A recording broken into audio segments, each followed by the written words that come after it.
Avrupa Yetim Eli olarak yılın 12 ayı boyunca projeler gerçekleştiriyoruz. En ağırlık verdiğimiz projeler yetimlerdir. Türkiye başta olmak üzere Afganistan, Yemen, Bangladeş, Asya ülkelerinde yetimlerimiz bulunmaktadır. Bunun yanı sıra Afrika ülkelerinde ve Asya'da kalıcı eserlerimiz bulunmaktadır.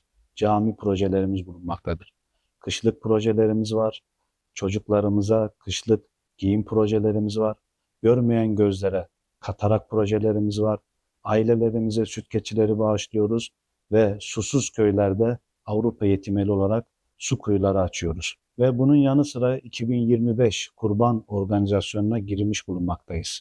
Avrupa Yetimeli olarak 30 ülkede kurban faaliyeti sürdüreceğiz. Gönüllü temsilci kardeşlerimizi, ekiplerimizi hazırladık, göndereceğiz. Gönüllü temsilci kardeşlerimizin vasıtasıyla ülkelerde kurbanlar İslami usullere göre veteriner eşliğinde sağlık kontrolünden geçip hayırseverlerin bizlere bağışladığı kurbanları kesip dağıtım görüntüsünü yapıp değerli hayırseverlerimize göndereceğiz videoları. Avrupa Yetim Eli olarak değerli hayırseverlerimiz bizlere ulaştığında WhatsApp üzerinden kurban videolarına ulaşacaklardır. Değerli bağışçılarımız bizlere banka üzerinden ve online hesaplar üzerinden ve genel merkezimize arayarak ve gönüllü temsilcilerimize ulaşarak kurban vekaletlerini bizlere verebilirler.